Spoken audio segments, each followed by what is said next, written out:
I almost ignored that message. I almost rolled over and went back to sleep. If I had, I would have been the second woman to disappear from that cabin. I was standing in the doorway of a bedroom closet at 2:30 in the morning, my phone flashlight trembling in my hand, staring at something that made my entire body go numb. Behind me, through the cabin's thin walls, I could hear police sirens winding up the mountain road, getting closer with every second. But I couldn't move. I couldn't look away, because taped to the wall of a hidden room I was never supposed to find were photographs of women, 6 of them, and in the center of that row, taken through the cabin window just hours earlier, was a photograph of me. Someone had been watching me. Someone had been hiding in this space while I slept peacefully in the next room. And a woman who had stayed in this exact cabin 3 weeks before me had vanished without a trace. The police had no leads, no suspects, no answers, until I opened that closet door. I need to take you back to the beginning so you understand how I ended up in that cabin in the first place. My name is Serena, and at 28 years old, I thought a weekend alone in the mountains was exactly what I needed. I worked as a veterinary technician at an animal hospital in Denver, spending my days caring for sick pets and comforting worried owners. I loved my job, but the past few months had drained me in ways I hadn't expected. My grandmother Yvonne, the woman who had raised me after my parents divorced when I was 9, had passed away in September. She was 74 years old and had been sick for a while, so it wasn't a surprise. But knowing something is coming doesn't make it hurt any less. Grandma Yvonne was the one who taught me how to be brave. She was the one who sat with me during thunderstorms and showed me that the lightning couldn't hurt me if I just counted the seconds between the flash and the rumble. She was the one who encouraged me to move to Denver for my career, even though it meant leaving her behind. After she died, I felt like I was walking through fog, going through the motions of my life without really being present. My best friend Marin had been patient with me through all of it. She brought me soup when I didn't feel like cooking. She listened when I needed to talk and sat quietly when I didn't. About a month after the funeral, she suggested I take a trip somewhere peaceful, somewhere I could disconnect from work and responsibility and just breathe for a few days. "You need to get out of the city," she said over coffee one morning. "Rent a cabin somewhere quiet. No distractions, no obligations. Just you and the mountains." She offered to come with me, but I told her I needed to do this alone. I needed space to process everything I had been carrying. I needed permission to cry without worrying about making someone else uncomfortable. She understood, even if she didn't love the idea of me going by myself. I found the Airbnb listing a week later, a cozy 1-bedroom A-frame cabin in a small mountain community called Pinebrook, about 2 hours from Denver. The photos showed wood-paneled walls, a stone fireplace, and massive windows overlooking a forest of pine trees. It looked like something from a postcard, the kind of place where you could curl up with a book and forget the rest of the world existed. The host was a woman named Diane Mercer, a retired school teacher who had converted the cabin into a rental after her husband passed away a few years earlier. She had over 200 5-star reviews, all of them praising her responsiveness and the peaceful atmosphere of the property. Everything about it felt safe. I booked the cabin for a Friday through Sunday in late October and started counting down the days. When Friday finally arrived, I packed a small bag, loaded my car, and headed into the mountains. The drive was beautiful, the aspen trees along the road burning gold and orange against the deep green pines. I stopped in the little town at the base of the mountain to pick up groceries, wine, pasta, bread, and coffee for the morning. Then I followed the winding road up to the cabin. It was exactly as the photos promised, quiet and secluded, surrounded by trees, with nothing but the sound of wind and distant birds. I parked in the small gravel driveway and let myself in using the lockbox code Diane had sent. The interior was warm and inviting, smelling faintly of cedar and wood smoke. I unpacked my groceries, hung a few clothes in the bedroom closet, and started a fire in the fireplace. For the first time in months, I felt the tension in my shoulders begin to release. That evening, I called Marin to let her know I had arrived safely. She made me promise to text her every morning and night, And I laughed and told her she was being dramatic. "I'm serious," she said. "You're alone in the middle of nowhere. Just humor me." I promised I would. Then I poured myself a glass of wine, sat by the fire, and watched the flames dance until my eyes grew heavy. I went to bed early that night, exhausted from the drive and the emotional weight I had been carrying for weeks. The cabin was silent, except for the wind in the trees outside and the occasional creak of the wooden structure settling around me. I fell asleep feeling peaceful. I fell asleep feeling safe. I had no idea what was waiting for me behind the closet wall. Subscribe for more stories and tell me where you're watching from. I woke to the sound of my phone buzzing on the nightstand. The room was pitch black, the kind of deep darkness you only get in the mountains, far from city lights and street lamps. I reached for my phone instinctively, squinting against the sudden brightness of the screen. The time read 2:07 a.m. I had been asleep for almost 5 hours. There was a notification from the Airbnb app. A message from Diane, my host. I almost ignored it. What could possibly be urgent enough to message a guest? At 2 in the morning? Probably a glitch in the system, or maybe she had accidentally sent something meant for another guest. But then my phone buzzed again. And again. 3 messages in rapid succession. I unlocked the screen and opened the app, my eyes struggling to adjust to the light. The messages were short, but something about them made my chest tighten before I even finished reading. "Please wake up. This is urgent. You need to leave the cabin right now. I'll refund everything. Just please leave immediately. Something happened to the previous guest. I can't explain over text. Please just go." I read the words 3 times, trying to make sense of them. My first thought was that this had to be some kind of scam. Maybe Diane's account had been hacked and someone was trying to scare me into leaving so they could break in. Or maybe she had confused me with a different guest at a different property. There had to be a logical explanation. I typed back quickly, my fingers clumsy with sleep. "What do you mean? What happened to the previous guest? Is this real?" The response came within seconds, like she had been waiting by her phone. "A woman stayed there 3 weeks ago. She checked in on a Friday and never checked out. Her car was found abandoned 5 miles away. Police have no idea what happened to her. I just found out tonight that someone may have been accessing the property without my knowledge. Please, I'm begging you, get out of there now." My heart began to pound. I sat up in bed and looked around the dark room, suddenly aware of every shadow and every corner I couldn't see. The cabin that had felt so cozy and welcoming hours earlier now felt suffocating.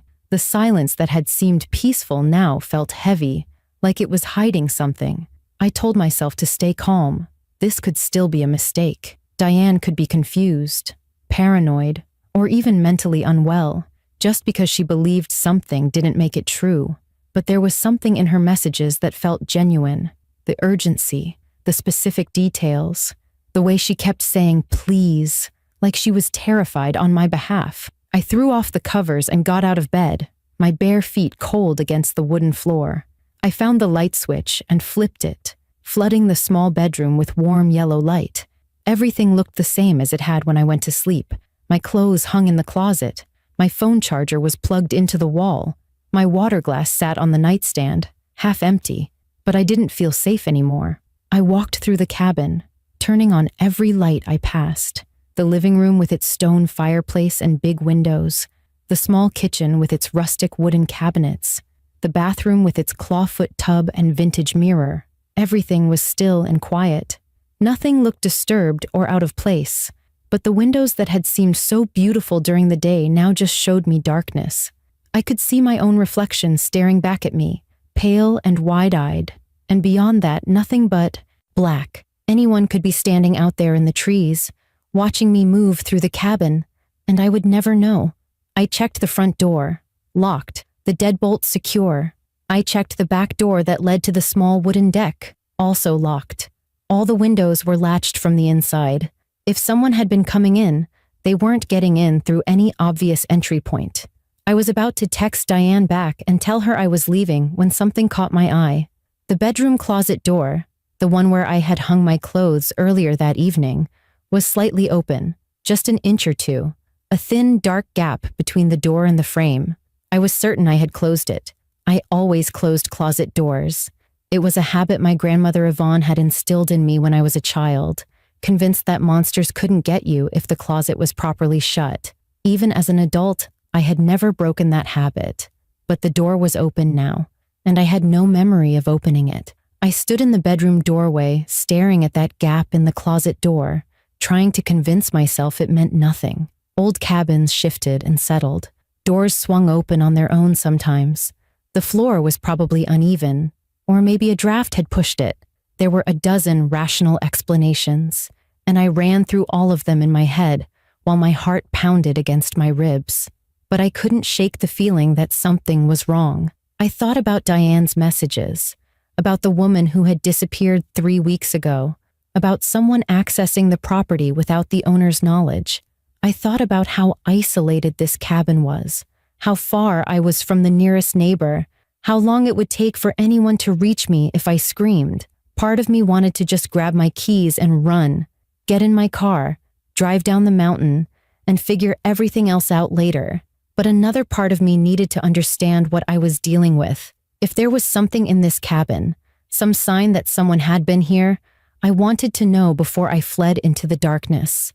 I wasn't going to run blindly into the night without knowing what I was running from. I grabbed my phone and turned on the flashlight. The beam was bright and steady, cutting through the shadows as I walked slowly toward the closet. My footsteps sounded too loud on the wooden floor. My breathing sounded too loud in the silence.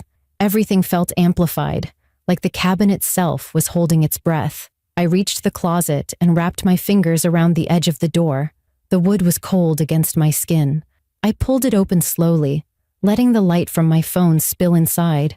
My clothes hung on the rod where I had left them. A spare blanket was folded on the floor beside my empty suitcase. A few wire hangers dangled empty at the far end.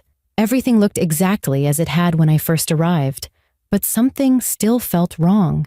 I stepped closer and let my flashlight move across the back wall of the closet.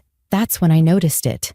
A seam in the wood paneling, running vertically from floor to ceiling. It was too straight, too deliberate to be a natural crack. The rest of the walls in the cabin had that rustic, uneven look that comes with age. But this line was perfect, like it had been cut. I reached out and pressed my palm flat against the panel. It felt solid at first, but when I pushed harder, it moved, just slightly, just enough to feel the give beneath my hand. My stomach dropped. I pushed again, putting more weight behind it, and the panel swung inward on hidden hinges. It wasn't a wall. It was a door that had been designed to look like part of the closet, invisible unless you knew exactly where to look. Behind it was a space I was never supposed to find. The opening was maybe 2 feet wide and pitch black inside. My flashlight beam cut through the darkness and revealed a small hidden room, no bigger than a walk-in closet. The walls were raw wooden studs with no paneling, like this part of the construction had never been finished. The floor was bare plywood, and someone had been living in it. A sleeping bag was unrolled on the floor, bunched up at one end like whoever had been using it had left in a hurry. Beside it sat a worn backpack, unzipped, with clothes spilling out the top. Empty food wrappers were scattered around, granola bar packages, chip bags, water bottles with the caps screwed back on. A flashlight lay on its side near the wall, the same kind you could buy at any hardware store. I swept my light across the space, my hand trembling so badly the beam jumped and shook. That's when I saw the wall to my left. Photographs, printed photographs, taped up in a neat row at eye level. 6 of them, all women, different faces, different ages, different hair colors. Some of the photos had been taken through windows. Others looked like they had been shot inside this very cabin. Candid shots of women cooking in the kitchen, reading by the fire, sleeping in the bed I had just been lying in. And in the center of the row, the most recent addition, was a photo of me. It had been taken through the front window of the cabin. I was standing by the fireplace with a glass of wine in my hand, my face lit by the glow of the flames. I was smiling slightly, relaxed, completely unaware that someone was standing in the darkness outside, watching me through the glass. For a moment, I couldn't move. I just stood there, staring at my own face on that wall, my mind refusing to accept what I was seeing. That photograph had been taken hours ago. I was wearing the same sweater I had on right now. The wine glass in my hand was still sitting on the kitchen counter where I had left it before bed. Whoever took this picture had been standing outside the cabin, watching me through the window, while I sat by the fire feeling safe and peaceful. And then they had come inside. They had been in this hidden room while I slept.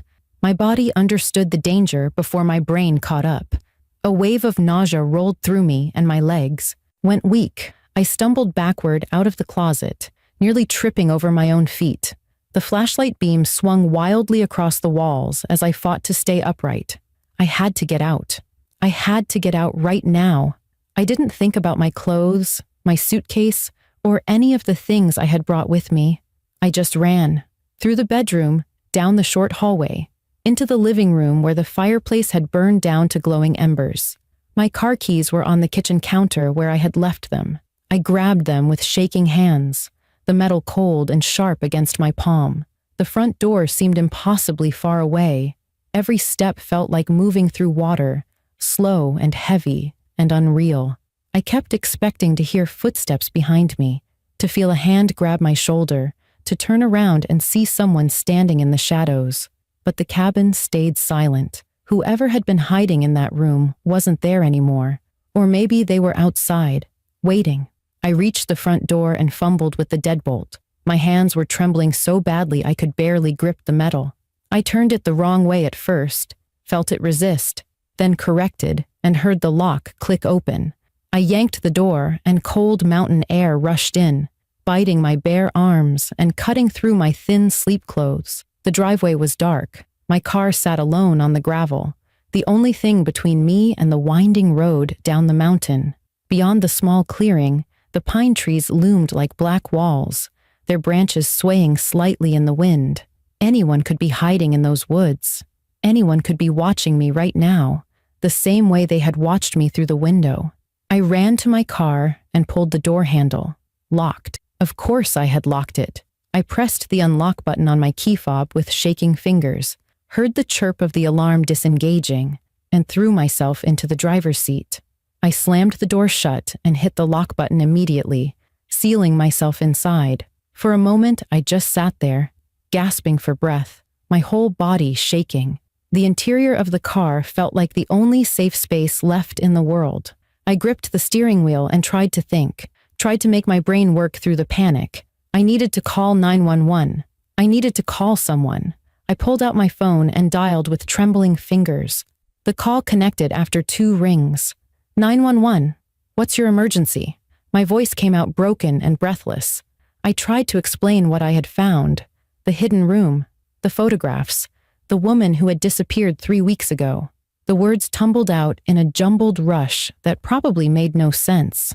The dispatcher stayed calm, asking me to repeat the address, asking me to confirm I was in a safe location, telling me that officers were being sent to my location.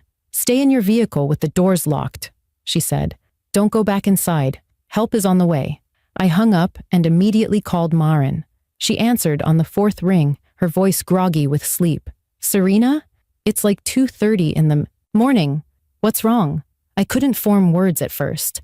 Everything that had happened in the last 20 minutes crashed over me at once, and I started crying, deep, shaking sobs that made it impossible to speak. I heard Maren's voice change from sleepy to alert to panicked in the span of seconds. Serena, talk to me. What happened? Are you okay? I managed to choke out the basics. The message from Diane, the hidden room, the photographs, my own face staring back at me from that wall. Maren was silent for a long moment. Then her voice came through, steady and fierce. The police are coming. You stay in that car and you don't move until they get there. I'm getting dressed right now. I'm coming to you. I stayed in my car with the doors locked, staring at the dark cabin through my windshield, waiting for the sirens.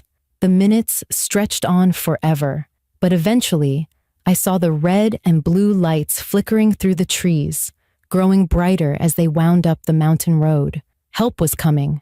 I had made it out. The police arrived within 20 minutes, though it felt like hours. 3 patrol cars came up the mountain road, their lights cutting through the darkness and painting the trees in flashes of red and blue. Officers surrounded the cabin with flashlights and weapons drawn. I stayed in my car with the doors locked, just like the dispatcher told me, watching through the windshield as they cleared each room. When they finally came back outside and told me it was safe, I didn't feel relieved. I just felt hollow. They searched the hidden room and found everything I had described: the sleeping bag, the backpack, the food wrappers, the photographs. But they also found something I had missed in my panic: a journal tucked inside the backpack, filled with pages of handwritten notes, detailed observations about the women in the photographs, what time they arrived, what they wore, how they moved through the cabin, what made them vulnerable. The last entry was about me. The woman who had disappeared 3 weeks earlier was named Felicity Grant. She was 31 years old, a nurse from Boulder who had booked the cabin for a solo weekend retreat. Her car was found abandoned on a forest road 5 miles from the property, but no trace of her was ever recovered. The journal mentioned her by name. It described what the writer had planned for her, what he had done when those plans succeeded. The detective wouldn't let me read those pages, and I didn't ask twice. They caught him 2 days later. His name was Orson Vale, a 43-year-old man who lived in a rundown trailer on the outskirts of Pine Brook. He had worked as a handyman in the area for over 15 years and had helped Diane's late husband build the cabin when it was first constructed. He knew about the hidden room because he had built it himself, originally designed as a storm shelter in case of severe weather. After Diane's husband died and she started renting the property to strangers, Orson kept a copy of the key. He had been using that space to watch guests for more than a year. I testified at his trial 4 months later. The courtroom was cold and quiet, filled with people I didn't know, all of them staring at me as I described the night I found those photographs.